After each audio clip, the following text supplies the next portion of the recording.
a los índices? Bueno, Susana, eso es un dato que es estadístico y está ahí. O sea, se puede consultar perfectamente cuál es el ratio de fondos de gestión activa que de forma sistemática, no de forma puntual, consiguen batir a los índices. Pero quiero puntualizar algunas de las cosas que comentaba Germán al principio. Bueno, la gestión pasiva no es mirar al pasado, es tener una referencia clara de si algo funciona o no funciona.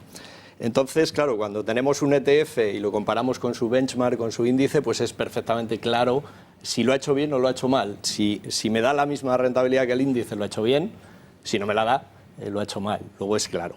Y luego, el hecho de que la gestión activa se base en la selección de acciones. Yo creo que la gestión pasiva ahí nos aporta algo distinto, que es basarse en el asset allocation, en buscar qué activo, no qué acción, sino qué activo en un momento determinado pues nos ofrece mejores perspectivas que otro, ¿no?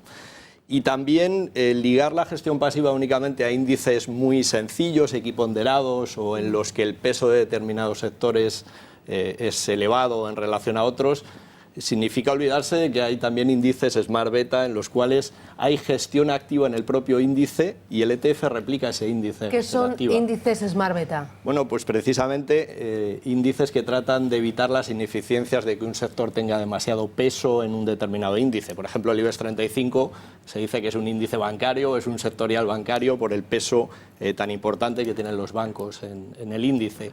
Pero si cambiamos la ponderación de los activos de ese índice y tenemos un índice en el que todos los componentes tengan la misma ponderación, quitamos ese sesgo de sector y por lo tanto podemos, a través de un vehículo de gestión pasiva, un ETF, replicar ese índice que ya no tiene esa tendencia a un sector determinado. Es que si hablamos de gestión pasiva y hablamos de ETFs en formato europeo, en formato directivas UCITS, estamos hablando fundamentalmente de un activo en el cual el cuerpo es el mismo que el del fondo de inversión, es una institución de inversión colectiva, y que el objetivo de gestión es lo que es distinto de un fondo de gestión, ¿no? De un fondo de gestión activa. Aquí lo que pretendemos es únicamente replicar, pero lo que podemos replicar son índices de renta variable, sectoriales, de estilos de inversión, Smart Beta. Y cada uno crea su propio índice. O sea, efectivamente. Además, que crean un ETF, si tú quieres crear un ETF en sus siglas, Exchange Traded Funds, también significa otra cosa, que es eficiente, transparente y flexible. Es decir, es un producto que me permite,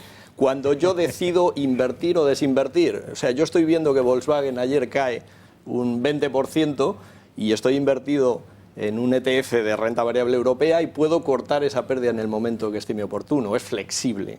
Es también transparente porque sé cuánto vale el ETF, porque sé en todo momento cuánto vale el índice. Pero un fondo de inversión también es flexible y es transparente. Tú puedes deshacer posiciones en ese mismo momento. Claro, no estoy diciendo que no sea flexible, pero estoy diciendo que no es igual de flexible, no es negociable en secundario. El inversor final tiene que estar pendiente del mercado mientras...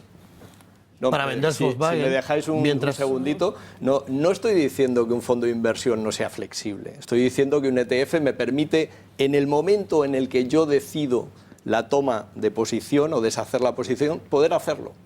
En un fondo de inversión tengo que ir a valor liquidativo, que es único y diario. Con lo cual hay una ventaja operativa en flexibilidad, en posiciones tácticas, en posiciones que me requieren de más agilidad frente a mercado. No digo que un fondo de inversión no sea flexible, por supuesto que lo es. No, pero estáis diciendo que la gestión... El medio no son productos que el inversor pueda conocer. Y perdona que... Bueno, sin querer entrar en este debate que excede un poco de lo... Entra. No, sin querer entrar en este debate. Simplemente un poco puntualizar y estar de acuerdo con lo que han dicho ellos, ¿no? En cuanto al coste de la gestión activa. Es que es de lógica pensar que batir a un índice sistemáticamente y tener mejores retornos que con la réplica tiene que tener un mayor coste. Claro, yo, desde luego, es que cuando pago por un servicio... no bate sistemáticamente a los índices. Bueno, pero objetivamente eso es lo que pretende, es lo que busca. Pero luego, realmente, ¿cuántos fondos de inversión activa baten a los índices? No sé si tenéis porcentaje. ¿Cuántos? Hay muchos datos, depende del periodo, depende de la referencia, la tendencia, por mucho. Gestión activa pasivizada.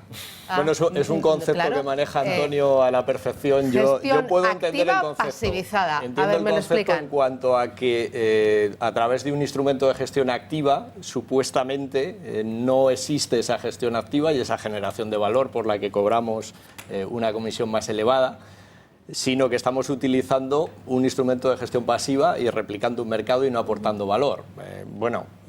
Yo realmente no tengo datos para poder sustentar esto, con lo cual... El ActiveShare, que es el índice, hay un índice que te mide cómo es más abierta sea la arquitectura de un proveedor de servicios financieros, mucho mejor para todos, ¿no? Al final, un poco volviendo al inicio de la conversación, el gestor de gestión activa, si lo hace bien, tendrá más posibilidades de alcanzar al cliente si la arquitectura es abierta y si el distribuidor de ese tipo de productos no veta o no cierra su oferta a un determinado grupo.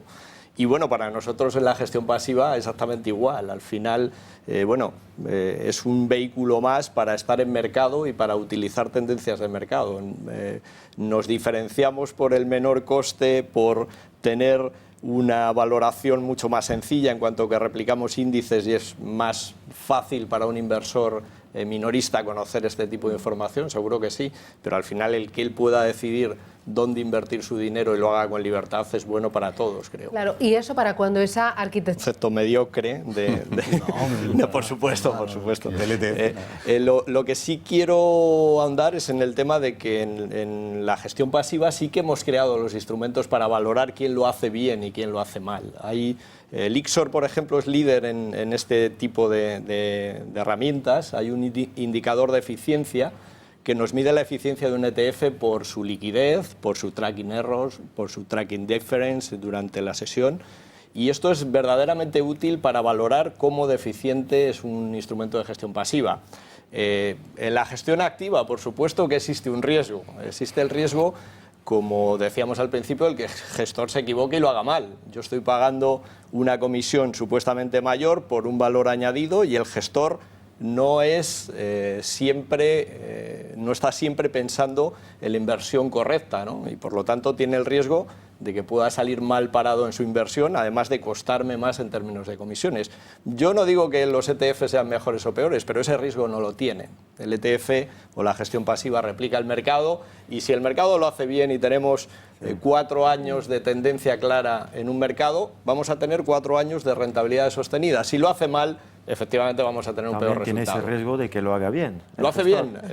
Sí, vale. Bueno, yo un riesgo de que lo haga mal, de que lo haga mejor. Os convino a mirar nuestro indicador de eficiencia y ver cómo de eficientes son los ETFs y además es información pública y disponible, o sea que... Estoy pensando también con los fondos de gestión activa, uno puede no solo apostar por renta variable o por renta fija, sino que puede tener ahí productos que mezclen o que combinen renta fija, renta variable, divisas, ETFs y así sean capaces de, por ejemplo, como ahora, soportar la volatilidad de los mercados. ¿Eso un fondo de gestión pasiva lo puede hacer? No, un fondo de gestión pasiva depende... Te tendrías que combinar distintos fondos de gestión pasiva, tendrías que hacer un asset allocation con ETFs de distinta exposición.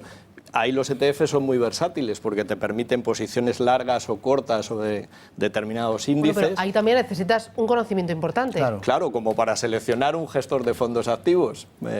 Yo creo que un inversor de la calle... no sabe quién gestiona el fondo de inversión que tiene, incluso muchas veces no sabe ni qué fondo tiene. Efectivamente, más que seguramente lo más sensato. Y nosotros también, porque a veces utilizamos ETFs. Es que no todos los inversores son iguales. Hay inversores sin duda. Hay inversores que prefieran los ETFs por las ventajas que tienen, indudables, pero la desventaja es que tienes que estar muy encima para hacer las allocation. No, pero hay gestores profesionales que también utilizan ETFs dentro de los fondos de gestión activa. El ETF es un muy buen instrumento para un inversor profesional. Para ponerte gordo, para... Claro. Es que al final tratar de simplificar... Eso es muy... Tratar de simplificar nos lleva a esto, a que no se puede abarcar todo el universo de inversores y meterlo en una categoría. Hay inversores perfectamente adaptados a la gestión pasiva y que son capaces de tomar decisiones de inversión y de desinversión, y hay otros que necesitan de un asesoramiento de mayor nivel, ¿no? Lo que sí es clave para decantarnos por una o por otra. En un mercado eficiente la gestión pasiva es más barata, en un mercado con ineficiencias probablemente la gestión activa aporte valor. Kirill. Sí,